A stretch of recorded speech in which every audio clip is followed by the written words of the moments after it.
one more surprise, in case this wasn't enough. I'm gonna let Elon do it. Who else is here? Well, President Milei has a gift for me. Javier Milei from Argentina. You guys know what that is, right? Why don't we bring him out?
Stage, bro.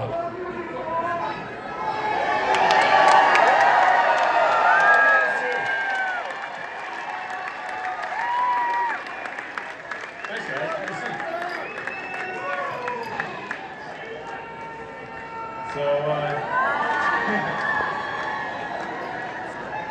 That was something. I am become meme. Yeah, pretty much. I'm living the meme. It's like there's living the dream and there's living the meme, and pretty much what's happening. I mean, Doge started out as a meme. Think about it. And now it's real. Isn't that crazy? It is crazy. But it's cool. Let me ask you this. A year ago, if someone had told you you'd be at CPAC and working with the president to absolutely shred the government, the swamp, whatever you want to call it, would you ever believe that? No. Me neither. But it's cool.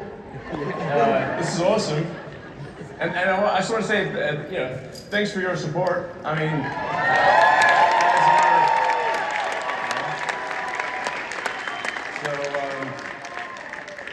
we're trying to get good things done, but also have a good time doing it, and have like a sense of humor, So, the left wanted to make comedy illegal, you can't make fun of anything. So it's like comedy sucks. It's like nothing's funny. You can't make fun of anything. It's like legalize comedy. Yeah, legalize comedy. I mean, we've shifted the entire culture in just the last few months. The whole culture of this country has shifted dramatically just because of that election. Yeah, exactly. Freedom of speech. Having fun again. It seems like we should have a good time, It's a great time. Everybody in this place is so excited, and when you talk to conservatives, everybody's happy. And everybody feels this great sense of relief because we were going to hell for about 4 years. It really felt bad, especially toward the end. It felt really bad. Yeah, I thought we were sort of heading for a point of no return, really. Until that's why it was so essential that President Trump win the election, and that there be a Republican majority in the House and Senate, which, thanks to you, that has been accomplished. I want to ask you, one of the biggest questions I have for you is, you've been, politically, you weren't really on one side or the other for a long time. You're a businessman. A lot of people, they stay away from it. Now you're on a side, and you've chosen a side. You're sitting here in a MAGA hat. What's it? How did that happen? What was the moment? It's like dark Gothic MAGA. That's good. Was there a specific moment? Was there a moment that it all changed? Yeah, when I realized I was a fool. But no, I was, I guess, I'd say I was probably politically neutral for quite a while. Leaning a little Democrat. How do you go from that to this? Yeah, no. Did they go crazy? Yeah, they did go crazy. Yeah, they were crazy. No, I mean, like, that whole cancel culture and you know, it's trying to stop freedom of speech and infringe upon, just in general, infringe upon people's personal freedoms. You know, they just want state control of what you say. They want to, you know, take away your guns. And the reason they want to take away your guns is like there's nothing you do to oppose them.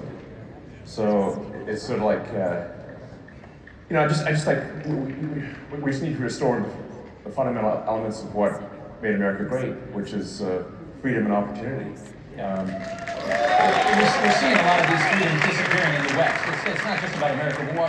We're all watching Europe and knowing that they're about 50, 100 years ahead of us, right? Because they got an early start. And we're watching how they're devolving. And you're trying to save it from happening here. No, I mean, in Europe, they put people in prison for memes. Yeah. You know, I'm like, that's insane. And they're collapsing. I mean, this society it's a collapsing society. It feels that way. It feels like France was nicer 50 years ago than it is today. Yeah. I don't think you can question. Yeah. So, but yeah, I mean, really. Love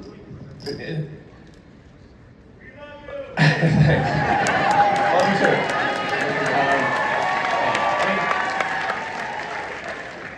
I really just wanted to do useful things, like, you know, basically build products, you know, provide products and services that are good, and that I wasn't really like that interested in being political. It just like there was at a certain point no choice. Yeah. So yeah. Can I ask you what, on the same side of that coin, what's it like from going neutral to being vilified, largely vilified by the media? That you're, what? No. Turn on some of these channels, brother. I mean, they're angry. Does it bother you at all? Does it get to you? I mean, were they chanting for my death? I suppose that's a little.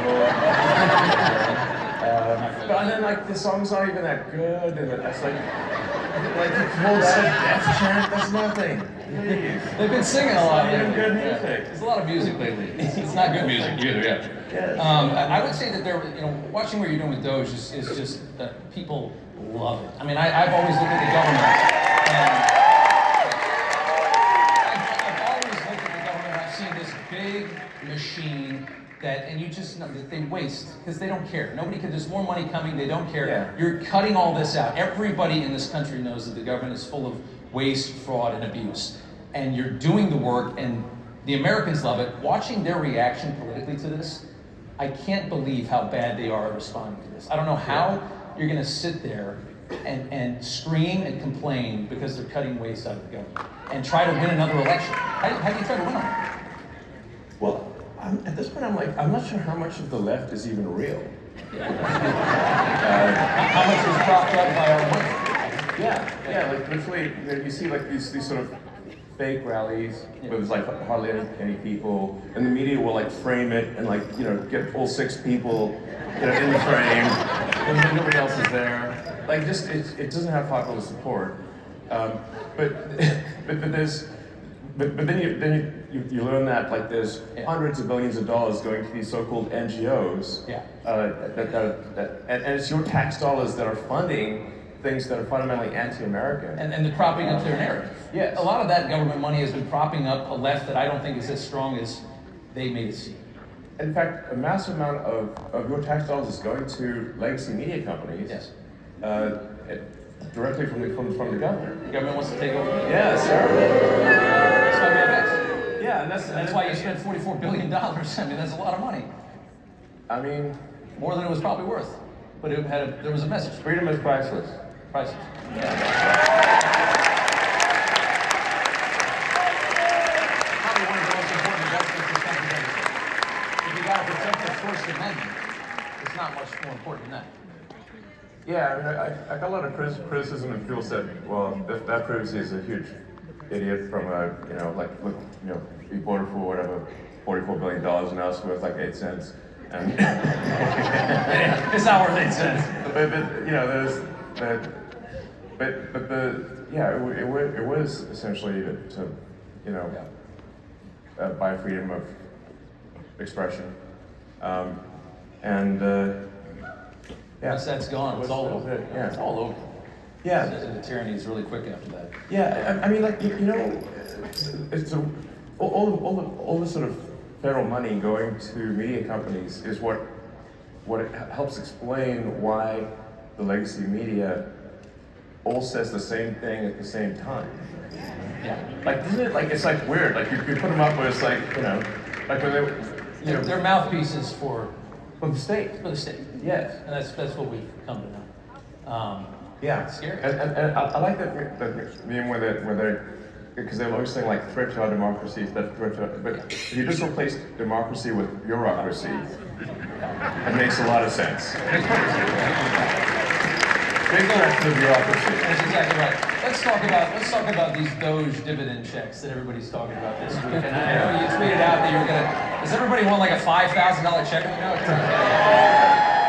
And the best part about it would be knowing where it came from. That's $5,000 that you sent them last year. Totally. It's money that's taken away from things that are destructive to the country, and from organizations that hate you to you.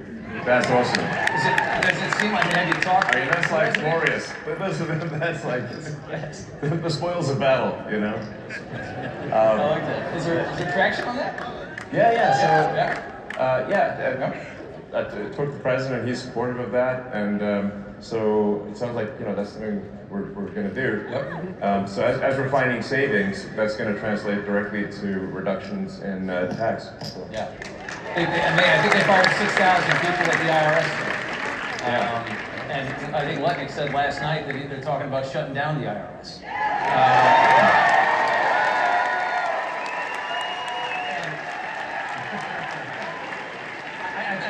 I think people should realize this is, I mean, the amount of money that we said in Washington, like 5 or 6 trillion a year, that is such an ungodly amount of money. I mean, what do they say like 1 trillion seconds is like 30 years or something like that. I mean, that's how much we send them, and they seem to never have enough. There must be a lot you can cut. No, absolutely. People ask me, what's the most surprising thing that you've encountered when you go to DC, you know, when you're in DC? And I said, well, the most surprising thing is the scale of the expenditures, and actually how easy it is to, when you add caring and competence, where it was absent before, you can actually save billions of dollars, sometimes in an hour. Yeah. It's wild. And then they scoff at it and say, oh, a few billion here, there. I mean, the way they're talking about it, you can see they don't care. It's such little money compared to how much they're used to wasting. That's what's really scary. Yeah, no, I mean, exactly. But obviously, it just shows that they really lack empathy for the average taxpayer who's working hard, paying taxes, and then they say, oh, $1 million doesn't matter. I'm like, I think it matters a lot. So what are you talking about? I'd like that. Let me ask you a question. I know the president fairly well. Watched him survive 2 assassination attempts. Had the first one not happened, the second one would have got him. You know, it was very, because without those extra guys, they would have never seen that gun poking through the fence at the golf course. I saw the crew that you. Isn't it like mind blowing that this has happened? I mean, it just. And what? By the way, why do we still know nothing about that guy in Butler? What's going on? He's actually going to get to the bottom of it.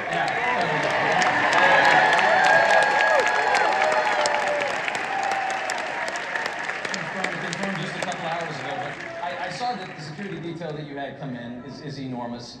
Well, it's not that enormous. Maybe it should be bigger. I don't know. Right. I think you could probably afford it. But I mean, how concerned are you about your safety? Dealing, I mean, you are a wanted man. Are you nervous? So, look, I'm open to ideas for improving security. I have to tell you. I don't actually have a death wish. But you know, it's not that easy. I mean, but I have like people, I've had even like people like President Bukele from El Salvador who managed to put in prison like I don't know 100,000 like murderous thugs, and he was like, he called me, he's like, I'm worried about your security. I'm like, you're worried about my security?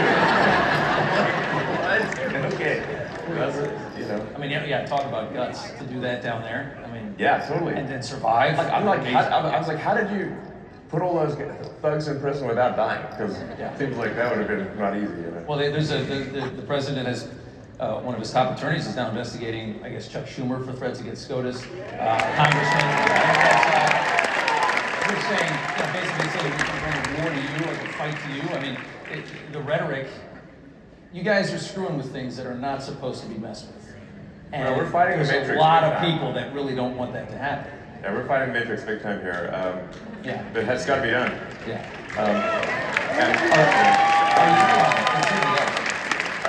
What's going on with, tell us about Fort Knox. Yeah. It's Kentucky, it's a military base, it's a ton of gold, tons and tons and tons of gold. 5,000 tons of gold or 5,000 give or tons take, of gold yeah. are there in the ground in like this, I mean, it's a very secure I think thing. we all want to see it. I'd love to see it. Like, this is your gold, by the way. It's the public's gold. You think it's not there? I don't know. But you just want to see it. Yeah, we want to go see it and just make sure, like, somebody did a spray paint some lead or something, you know? Yeah. Like, is this real gold? Fight the bar, you know? But I think, honestly, part of this also is just like, let's have some fun and like I said, all this gold in Fort Knox, it's the public's gold. It's your gold. So, like, I think you have, like, a right to see it. Take a tour? Yeah, I think we should have a good tour. And then the president last night was like, I think he's in favor of it. That would be cool.